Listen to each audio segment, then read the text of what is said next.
selamat siang Pak Yono. Waalaikumsalam warahmatullahi wabarakatuh. Saya juga Bias, Eh, ada yang bisa kami bantu.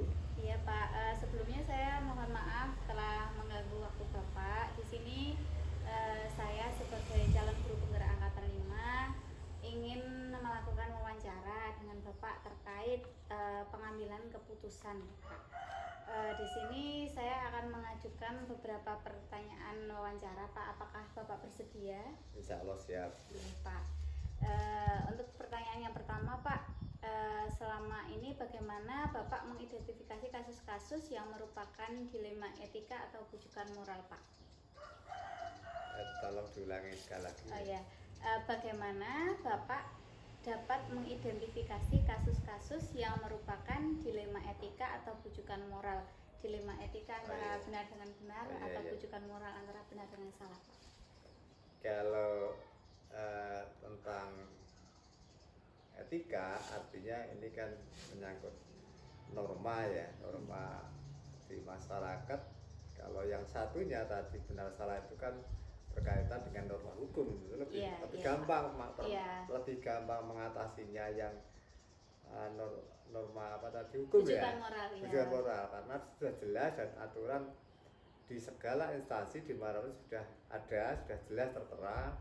Nah kalau etika itu memang apa istilahnya sangat relatif, permasalahan dan pengambilan keputusannya, dan tentu saja apapun kita tetap harus melakukan dan mengambil keputusan karena itu memang masalah atau problem yang harus diselesaikan.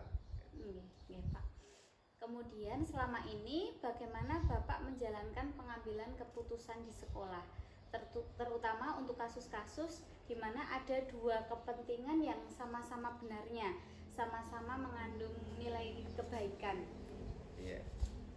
Nah, itulah yang seringkali menjadi problema dalam kita mengambil langkah, karena di situ mungkin sama-sama punya alasan atau dasar yang benar dan kuat dan bisa dipahami, namun sekali lagi tetap harus ada salah satu keputusan. Nah, maka langkah yang kita ambil adalah pertama, keputusan yang kita ambil itu berdasarkan pertimbangan yang matang, atau istilahnya dalam sila Pancasila itu apa ya, dengan mufakat atau dengan yang beradab. Adab itu sudah dengan aturan yang ada, dan langkah atau dasar yang kita ambil, langkah itu, keputusan itu tentu harus berimbas pada asas manfaat, bermanfaat bagi pihak-pihak, artinya di sekolah, bagi guru maupun siswa. Itu dasar yang pertama, manfaat, dan yang finalnya adalah keputusan itu bisa dipertanggungjawabkan kepada pihak-pihak yang terkait. Jadi asasnya keputusan adalah asas yang manfaat, yang lebih paling manfaat dan bisa dipertanggungjawabkan. Tentu saja tidak terlalu mengabaikan satu hal yang kita eliminir tadi kan. Iya. Berarti tadi berdasarkan pada asas manfaat dan bisa dipertanggungjawabkan, itu ya Pak. Iya. Baik Pak, saya lanjutkan ke pertanyaan selanjutnya nih Pak. Siap. Kemudian langkah atau prosedur seperti apa yang biasanya Bapak lakukan dalam mengambil keputusan? Ya, langkah pertama tentu kita harus memahami dulu permasalahannya. Setelah permasalahan itu jelas, siapa yang terkait dalam permasalahan itu juga sudah jelas, masalahnya apa, siapa yang terkait di dalamnya, berarti kita sudah mengidentifikasi, lalu kita mengambil keputusan. Kita kan sekolah ini merupakan apa ya, semacam kru atau kesatuan ya, di antara sekian personel. Tentu kita jika mana memang itu perlu dan alangkah baiknya, kita tentu menampung atau meminta pertimbangan ataupun saran-saran dari rekan-rekan guru, atau memang kalau belum dirasa cukup, kita punya komite yang selaku informan dari masyarakat, agar kita menggali pendapat atau saran tadi dengan saran-saran yang ada, kita sampaikan, kita olah bersama, kita putuskan dengan dasar aturan yang ada dan tidak bertentangan dengan aturan yang ada dan bermanfaat tadi. Oh nggih Pak. Jadi yang pertama tadi dimusyawarahkan nggih Pak dengan pertimbangan dengan rekan guru, dengan diidentifikasi masalahnya, dulu, kemudian baru yang tidak bertentangan dengan aturan gitu ya Pak nggih. Kemudian hal-hal apa saja yang selama ini Bapak anggap efektif dalam pengambilan keputusan di antara keputusan yang sama-sama benar itu biasanya yang pengambilan yang keputusan yang efektif itu yang hal yang efektif itu mempertimbangkan apa Pak? Iya, tentu semuanya sudah pahami aturan apapun itu, walaupun tidak di instansi resmi itu kan ada aturan main yang diketahui dan mestinya ditaati bersama. Dan walaupun begitu toh tentu ada suatu keputusan yang memerlukan pertimbangan yang khusus ya, karena permasalahan juga sangat kompleks. Nah, ada langkah yang paling efektif itu kalau menurut kami, pertama kita menyadarkan, memahamkan dan menanamkan prinsip aturan kepada semua personil atau rekan-rekan guru maupun karyawan. Dan selain itu juga ada semacam kesepakatan aturan main yang harus kita taati, yang menjadi rambu-rambu, dan yang paling pokok bagaimana perusahaan itu efektif. Artinya kita mengambil keputusan itu tidak menjadikan tidak menjadikan keretaan di antara kita, dan itu memang berdampak positif dalam kinerja gitu saja. Oh gitu ya Pak. Jadi yang dianggap efektif itu tergantung masalahnya apa dulu, kemudian baru efektifnya itu tidak menimbulkan perpecahan gitu ya Pak, dalam dampak negatif ya Pak di lingkungan sekolah ini ya Pak.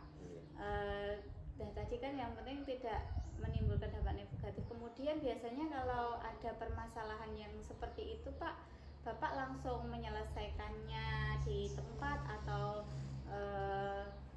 butuh beberapa waktu untuk menyelesaikannya? Memang kalau secara umum orang mengatakan semakin cepat permasalahan itu berarti semakin bagus dan disimpulkan itu pengambil kebijakan cerdas. Tapi kalau saya mungkin agak beda. Segala sesuatu kami lihat permasalahannya. Kalau memang itu perlu bisa dan lebih baik dan tidak bermasalah, diputuskan seketika itu lebih baik, lebih cepat. Namun apabila itu perlu pertimbangan yang matang karena permasalahan juga lain, daripada saya putuskan seketika itu kurang mantap, ya mending kami tetap mungkin pertimbangan waktu dan perlu banyak pertimbangan. Lebih baik tidak selesai sekarang, selesai besok, tapi hasilnya lebih baik. Itu yang kami harapkan seperti itu. Tidak harus selesai sekarang, yang penting adalah hasil dari keputusan itu baik gitu. Oh iya baik. Jadi tergantung permasalahannya ya Pak. Kalau bisa diselesaikan ya langsung diselesaikan. Kalau belum bisa ya berarti mempertimbangkan beberapa hal dulu, tidak harus selesai waktu itu, yang penting hasilnya baik nantinya Pak. Kemudian mungkin adakah seseorang atau faktor-faktor yang selama ini menurut Bapak itu membantu Bapak dalam mengambil keputusan dalam kasus-kasus dilema etika? Mestinya bagaimanapun relasi kerja kita secara nyata, guru-guru di sekolah kita, apapun yang menjadi kelompok kita itu harus bisa kita, artinya seperti kita berdayakan untuk bersama. Jadi kita ajak bertanggung jawab bersama. Jadi siapapun kita usahakan untuk saling bisa membantu. Jadi maka kami berprinsip nomor satu adalah harus kondusif atau persatuan dulu kita ciptakan, karena persatuan itu akan menjadi kuat. Apapun beratnya masalah, kalau kita tangani dengan prinsip persatuan dan gotong royong tadi, insya Allah akan lebih mudah gitu. Iya, betul Pak. Berarti tadi yang membantu tentu saja kalau di sekolah itu rekan guru ya Pak, Iya, itu yang utama ya. Dan untuk menciptakan itu kita perlu adanya gotong royong, kebersamaan, Oh persatuan. iya, itu nomor satu. Iya. Nah, barangkali nanti kalau memang masalah itu rumit dan artinya di luar kemampuan kita, nah kita kan punya atasan. Iya. Kita punya tokoh masyarakat dan atasan. Nah, itu kalau sudah tidak mampu secara logika, nah, itu bisa kita mencari pihak luar yang memang berkompeten di bidang itu. Iya, Pak. Kemudian dari semua hal yang telah Bapak sampaikan tadi, pembelajaran apa yang Bapak petik dalam mengambil keputusan itu dari pengalaman Bapak selama ini bagaimana Pak? Iya, orang hidup selalu pasti berat ringan itu selalu dihadapkan dengan masalah, dan masalah itu muncul karena apa yang kita inginkan kadang tidak sesuai dengan apa yang apa yang harapkan. kita harapkan. Iya. Antara dasalem dan dasar Iya. itu berbeda. Iya. Nah, hidup ini adalah kadang harus menentukan pilihan itu. Nah, tentu hikmahnya tadi dari sekian permasalahan, dari sekian keputusan itu kita analisa, dan setelah kita analisa kita lihat hasilnya, tentu disitulah kita akan mengetahui hikmah-hikmah dari kejadian yang masa lalu, dan itu menjadikan acuan untuk jika ada permasalahan yang mungkin sama atau beda, paling tidak bisa menjadi acuan dan membuat kita itu semakin cerdas dalam menyikapi hidup ini. Oh, baik Pak, jadi dapat saya simpulkan dari jawaban Pak Yono tadi, masalah-masalah yang ada itu bisa menjadi pembelajaran buat kita untuk jika suatu saat ada masalah atau hal yang serupa terjadi bisa untuk acuan dalam mengambil keputusan agar lebih terampil dalam mengambil keputusan. Betul ya Pak ya?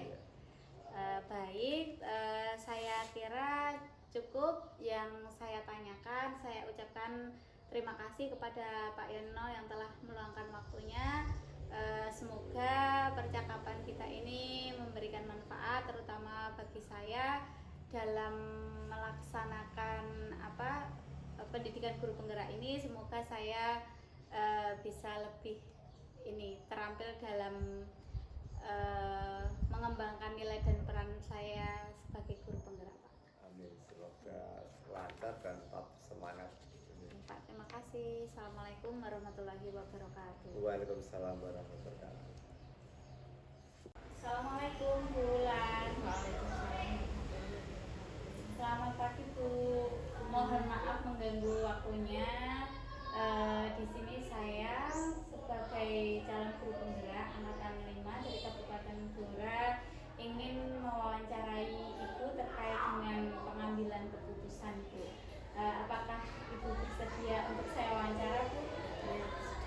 Ya. Ini ada beberapa pertanyaan yang ingin saya ajukan Bu. Untuk pertanyaan yang pertama, selama ini bagaimana Ibu dapat mengidentifikasi kasus-kasus yang merupakan dilema etika atau bujukan moral? Dilema etika yang merupakan memilih antara dua pilihan yang sama-sama benarnya, mengambil keputusan antara dua pilihan yang sama-sama benarnya, atau bujukan moral itu antara yang benar dengan yang salah, begitu Bu. Bagaimana Bu? Menurut kami, kasus yang berupa bujukan moral itu lebih mudah menyelesaikannya, karena bujukan moral itu kita menyelesaikan permasalahan antara yang benar melawan yang salah. Iya. Sedangkan kalau dilema etika itu memilih antara yang benar dengan yang benar. Iya. Jadi lebih mudah menyelesaikan yang bujukan moral ya Bu, daripada yang dilema etika. Baik.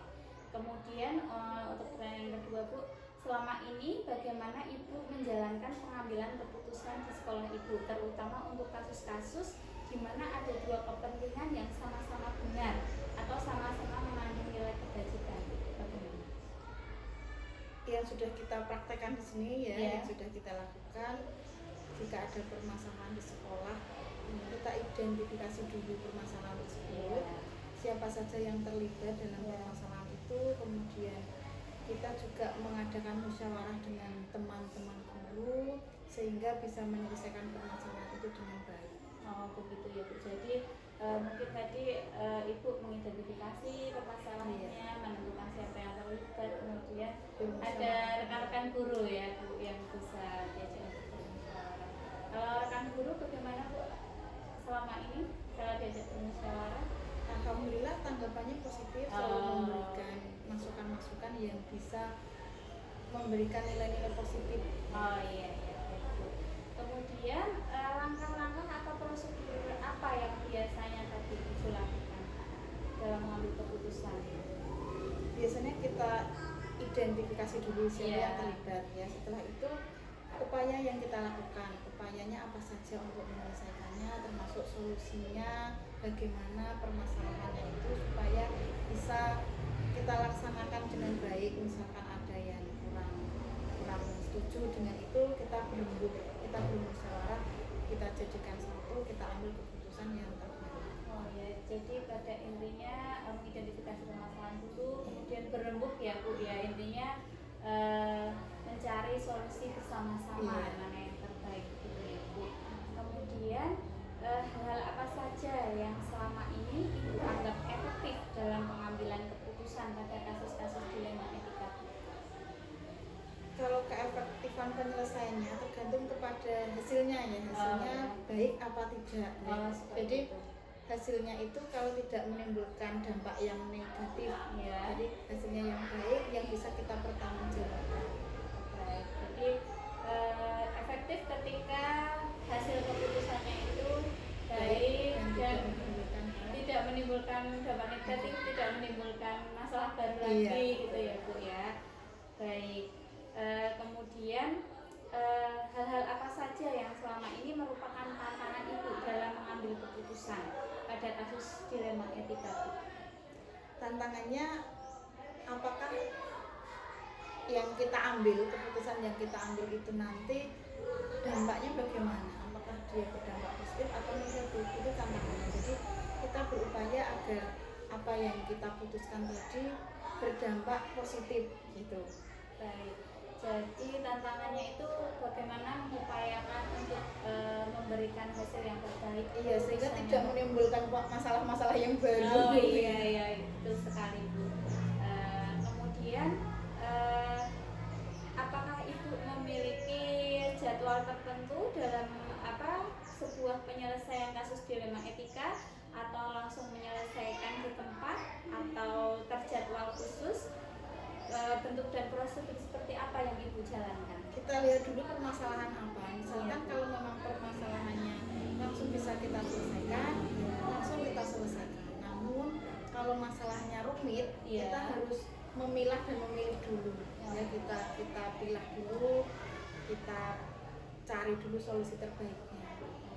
Jadi untuk pengambilan keputusan tidak ada jadwal tertentu ya Bu, berarti ya tergantung dari permasalahannya. Kalau bisa langsung diselesaikan ya diselesaikan, kalau misalnya cukup rumit ya butuh waktu lebih. Iya, untuk mematangkan itu. Ya supaya mengambil keputusannya tepat. Iya, tepat.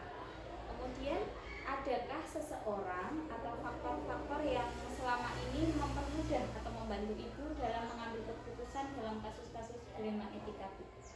Kalau teman sejawat biasanya rekan-rekan guru kita ajak musyawarah, kemudian pengawas sekolah, misalkan permasalahan tidak bisa kita selesaikan secara di sekolah, kita bisa meminta bantuan kepada pengawas sekolah.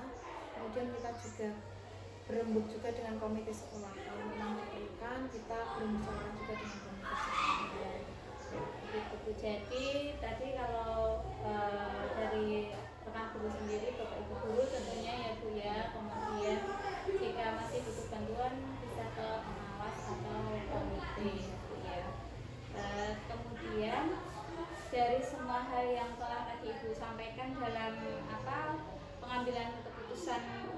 dilema etika, pembelajaran apa yang Ibu dapat petik dari pengalaman itu? Jadi setiap permasalahan pasti akan ada penyelesaian dan akan ada hikmah yang dapat kita ambil, sehingga kita mendapatkan pengalaman baru dan nantinya bisa kita gunakan untuk acuan jika ada permasalahan-permasalahan yang akan terjadi di masa mendatang. Oh iya, jadi sebagai pembelajaran itu jika ada permasalahan serupa di masa mendatang bisa digunakan ini pengalaman. Sungguh pengalaman yang luar biasa, Bu. Di sini saya sebagai calon guru penggerak mengucapkan banyak terima kasih atas waktu dan kesempatan yang telah Ibu berikan. Semoga pengalaman yang telah Ibu sampaikan tadi terkait dengan pengambilan keputusan dapat bermanfaat bagi saya. Sama-sama, semoga semua ini dapat diambil hikmah yang positif, semoga menjadi juga lancar dalam menyelesaikan program-program. Sukses selalu untuk Bu. Amin. Iya. Terima kasih, Bu. Saya akhiri. Assalamualaikum warahmatullahi wabarakatuh. Waalaikumsalam warahmatullahi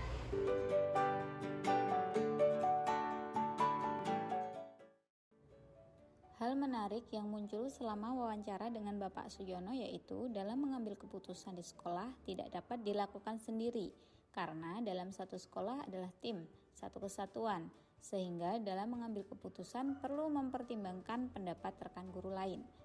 Persatuan dan semangat gotong royong dari rekan guru adalah hal yang diutamakan. Hal lain yang menarik yaitu dalam mengambil keputusan Bapak Suyono berdasarkan pada asas manfaat dan tanggung jawab. Artinya saat menghadapi sebuah dilema etika, Bapak Suyono memegang prinsip bahwa keputusan yang diambilnya harus dapat memberikan manfaat bagi murid dan dapat dipertanggungjawabkan. Hal ini sama dengan yang saya pelajari pada modul 3.1. Dasar pengambilan keputusan adalah berpihak pada murid sesuai dengan nilai kebajikan dan bertanggung jawab. Bapak Suyono juga menganggap bahwa pengambilan keputusan dapat dianggap efektif apabila sesuai dengan peraturan yang ada, atau jika dikaitkan dengan 3 prinsip pengambilan keputusan yaitu berpikir berbasis peraturan atau rule-based thinking. Langkah pengambilan keputusan yang Bapak Suyono ambil ketika menghadapi dilema etika juga hampir sama dengan 9 langkah pengujian keputusan, dimulai dari mengidentifikasi masalah dan menentukan siapa saja yang terlibat. Antara dua pimpinan yang saya wawancarai, ada persamaan dan perbedaan. Persamaan antara kedua pimpinan tersebut yaitu langkah dalam menyelesaikan masalah terkait dilema etika hampir sama, yaitu dengan mengidentifikasi permasalahan, menentukan siapa yang terlibat, serta memusyawarahkannya dengan rekan guru. Selain itu, dalam menyelesaikan masalah tidak ada jadwal khusus, semua bergantung pada masalah dilema etika yang dihadapi. Rencana ke depan para pimpinan dalam menjalani pengambilan keputusan yang mengandung unsur dilema etika yaitu mengidentifikasi permasalahan yang terjadi, menentukan siapa yang terlibat, memusyawarahkan dengan rekan guru, serta membuat alternatif penyelesaian masalah. Apabila masalah yang dihadapi rumit, maka kepala sekolah dapat meminta bantuan kepada atasan atau dalam hal ini adalah pengawas sekolah serta komite sekolah. Bapak Suyono menganggap efektif suatu penyelesaian dilema etika apabila sesuai dengan peraturan atau rule-based thinking. Namun, Bu Wulan menganggap permasalahan efektif apabila hasilnya baik dan tidak menimbulkan masalah baru atau ends-based thinking. Hal yang akan saya lakukan untuk mengambil keputusan terkait dengan dilema etika yang saya alami pada lingkungan, murid-murid, dan kolega guru-guru saya yaitu saya akan menerapkan 4 paradigma, 3 prinsip, dan 9 langkah pengujian keputusan. Saya juga akan mengambil keputusan dengan dasar berpihak pada murid berdasar nilai kebajikan dan dapat dipertanggungjawabkan.